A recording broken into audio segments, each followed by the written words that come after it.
Assalamualaikum warahmatullahi wabarakatuh. Saya Salma Zara Ruslan dari Prodi Ilmu Komunikasi dengan NIM 1211231200009.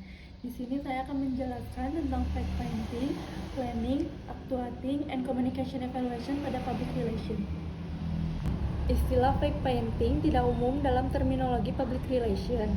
Jika ini adalah istilah yang spesifik atau baru, mungkin perlu konteks tambahan. Namun dalam konteks public relation, fake atau palsu sering dikaitkan dengan isu seperti fake news atau informasi yang tidak akurat. Mengelola persepsi public relation tentang keaslian dan kepercayaan sangat penting dalam public relation. Hal ini melibatkan upaya untuk memastikan bahwa semua komunikasi yang disampaikan adalah akurat dan tidak menyesatkan. Nah, jika kita berbicara tentang fake dalam konteks public relation, seringkali ini merujuk pada isu-isu seperti fake news. Untuk fake news ini, informasi yang tidak akurat atau palsu yang disebarkan untuk menyesatkan publik.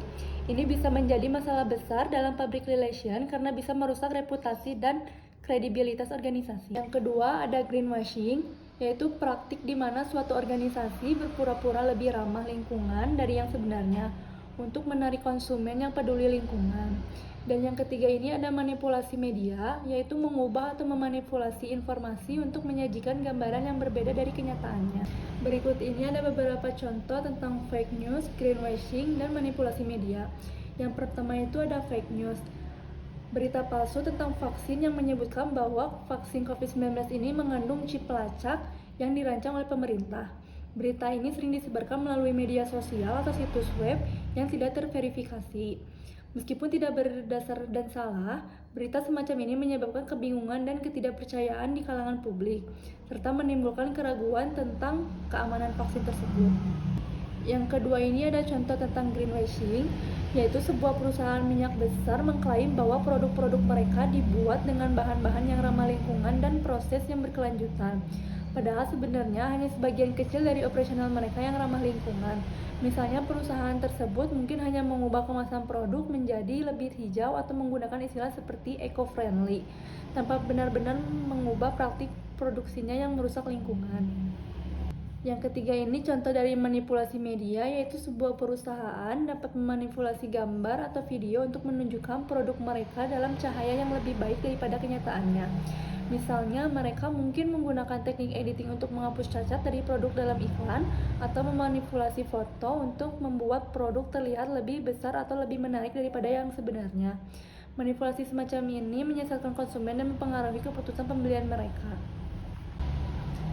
Nah, dari ketiga contoh ini menunjukkan bahwa informasi yang tidak akurat atau menyesatkan dapat mempengaruhi persepsi publik dan merusak reputasi perusahaan atau organisasi jika tidak ditangani dengan hati-hati. Yang kedua ini ada planning dalam public relation. Perencanaan dalam hubungan masyarakat public relation adalah proses strategis yang melibatkan langkah-langkah untuk berencana, merancang dan menyusun program dan kampanye public relation yang efektif. Ini adalah langkah krusial untuk memastikan bahwa semua kegiatan public relation mendukung tujuan organisasi dan terkoordinasi dengan baik. Berikut adalah elemen-elemen kunci dari perencanaan public relation. Yang ketiga ini adalah identifikasi audiens. Yang pertama, segmentasi audiens, yaitu mengidentifikasi siapa yang menjadi target komunikasi seperti pelanggan, media, pemangku kepentingan, atau komunitas lokal. Yang keduanya itu profil audiens, yaitu memahami kebutuhan, preferensi, dan perilaku audiens untuk menyusun pesan yang relevan. Yang keempatnya ini ada pengembangan strategi dan taktik.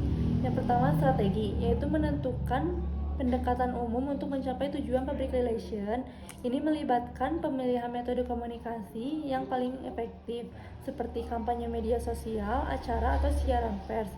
Yang keduanya ini ada taktik, yaitu mengembangkan langkah-langkah spesifik dan kegiatan yang akan dilaksanakan untuk melaksanakan strategi, seperti pembuatan konten, perencanaan acara, atau pelaksanaan program media. Yang kelima ini ada penganggaran. Yang pertama, perencanaan anggaran, yaitu menyusun anggaran untuk berbagai elemen dalam rencana public relation, termasuk biaya media, acara, produksi materi, dan tenaga kerja. Yang keduanya ini distribusi sumber daya, yaitu memastikan alokasi anggaran yang efisien dan efektif untuk mencapai hasil yang diinginkan. Yang keenamnya ini ada jadwal. Yang ke-1 timeline, yaitu membuat jadwal rinci untuk setiap aktivitas dan milestone dalam kampanye public relation. Ini membantu memastikan bahwa semua kegiatan dilaksanakan tepat waktu sesuai rencana. Yang keduanya ini manajemen waktu, yaitu memantau dan mengatur waktu pelaksanaan untuk menghindari penundaan atau konflik. Yang ketujuh ada pengembangan pesan. Yang pertama pesan utama, yaitu menyusun pesan kunci yang akan disampaikan kepada audiens. Pesan ini harus jelas, konsisten, dan sesuai dengan tujuan public relation. Yang keduanya ada gaya dan nada, menentukan gaya komunikasi dan nada yang sesuai dengan audiens dan tujuan. Yang terakhir ada evaluasi dan penyesuaian.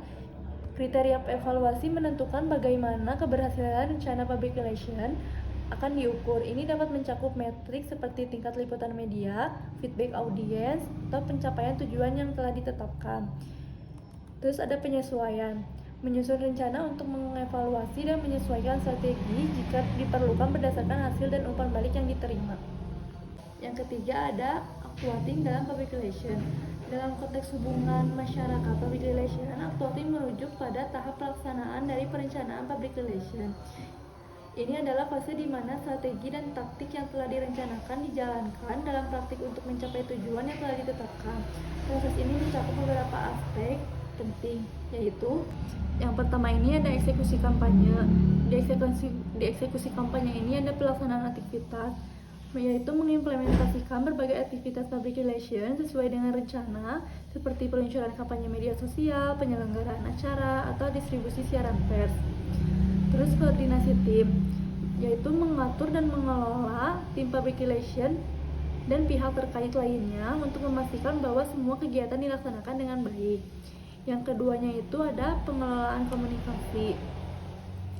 Di pengelolaan komunikasi ini ada konten dan pesan, yaitu menyampaikan pesan-pesan yang telah direncanakan melalui saluran yang sesuai, seperti media massa, media sosial, atau komunikasi langsung dengan audiens. Terus ada juga respon dan interaksi, yaitu menanggapi pertanyaan, komentar, dan umpan balik dari audiens. Ini termasuk manajemen krisis jika diperlukan, seperti menangani rumor atau isu negatif yang muncul. Yang ketiga ada pelaksanaan taktik.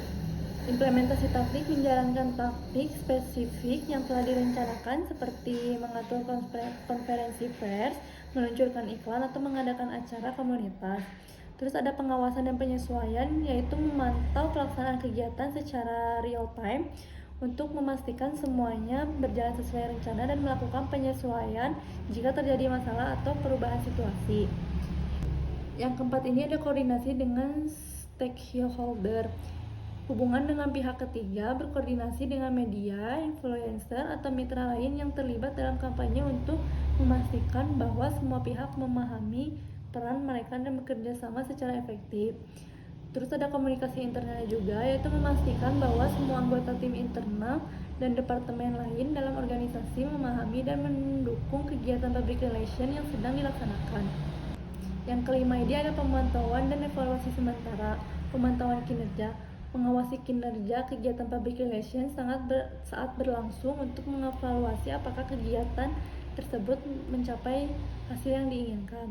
Terus ada pengumpulan data, yaitu mengumpulkan data awal tentang efektivitas kegiatan dan membuat laporan sementara jika diperlukan untuk mengevaluasi apakah ada kebutuhan untuk penyesuaian cepat. Dan yang terakhir ini ada pelaporan. Pelaporan kemajuan, menyusun laporan kemajuan untuk manajemen atau pemangku kepentingan yang menunjukkan status pelaksanaan kampanye dan hasil awal. Terus yang keduanya ada evaluasi hasil, membandingkan hasil aktual dengan tujuan yang telah ditetapkan dan merencanakan langkah selanjutnya berdasarkan temuan tersebut. Terakhir ini ada evaluasi komunikasi dalam hubungan masyarakat atau public relation, adalah proses sistematis untuk menilai efektivitas dan dampak dari kegiatan public relation yang telah dilakukan. Ini melibatkan pengumpulan data, analisis hasil, dan penilaian apakah tujuan public relation telah tercapai. Evaluasi ini penting untuk memahami keberhasilan strategi, membuat perbaikan, dan merencanakan kegiatan public relation di masa depan. Berikut ini ada beberapa langkah-langkah kunci dalam evaluasi komunikasi dalam public relation. Yang pertama ada penetapan kriteria evaluasi. Itu ada tujuan dan indikator, menentukan tujuan spesifik yang ingin dicapai dan indikator kinerja utama KPI yang akan digunakan untuk mengukur keberhasilan. Contoh, KPI bisa meliputi liputan media, perubahan persepsi audiens, atau peningkatan dalam metrik media sosial. Terus ada standar kesuksesan, yaitu menyusun standar atau benchmark yang akan digunakan untuk mengevaluasi hasil. Ini bisa mencakup target kuantitatif seperti jumlah artikel yang diterbitkan atau target kualitatif seperti peningkatan dalam brand sentiment. Yang kedua ada pengumpulan data. Ada pengumpulan data itu ada 3, ada data kuantitatif, data kualitatif, sama analisis sentimen. Data kuantitatif ini mengumpulkan data numerik seperti jumlah liputan media, jumlah tayangan iklan, statistik media sosial, kayak like, share, komen, dan hasil survei. Terus yang data kuantitatifnya mengumpulkan umpan balik dari audiens, wawancara mendalam, dan analisis konten untuk memahami kualitas liputan media dan persepsi publik. Yang ketiganya ada analisis sentimen, menilai sentimen atau sikap audiens terhadap organisasi atau pesan yang disampaikan. Terus ada analisis hasil, perbandingan dengan tujuan, yaitu membandingkan hasil yang diperoleh dengan tujuan yang telah ditetapkan untuk menilai sejauh mana tujuan tersebut tercapai. Terus ada juga evaluasi kinerja, yaitu menganalisis data untuk mengidentifikasi kekuatan dan kelemahan dari kampanye public relation, serta menentukan faktor-faktor yang mempengaruhi hasil. Yang keempatnya ada penilaian dampak. Dampak terhadap audiens ini menilai bagaimana kegiatan public relation mempengaruhi audiens target, termasuk perubahan dalam sikap, perilaku, atau kesadaran mereka. Ada juga dampak terhadap organisasi, yaitu menilai dampak kegiatan public relation terhadap reputasi, citra merek, dan tujuan bisnis organisasi. Yang kelimanya ada penyusunan laporan. Ada laporan evaluasi, yaitu menyusun laporan yang merangkum temuan dari evaluasi termasuk data kuantitatif dan kualitatif, analisis, dan rekomendasi.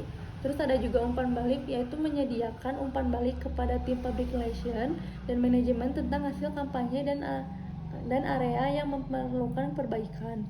Yang keenam ada perencanaan tindak lanjut, yaitu ada rekomendasi perbaikan, menyusun rekomendasi untuk meningkatkan strategi public relation di masa depan berdasarkan hasil evaluasi. Ada juga strategi baru, yaitu mengembangkan strategi baru atau penyesuaian untuk kegiatan public relation dengan mempertimbangkan pembelajaran dari evaluasi. Yang terakhir ada monitoring berkelanjutan. Evaluasi berkala ini melakukan evaluasi secara berkala untuk memantau kinerja jangka panjang dan menyesuaikan strategi jika diperlukan. Sekian penjelasan dari saya. Mohon maaf apabila ada kesalahan. Wassalamualaikum warahmatullahi wabarakatuh.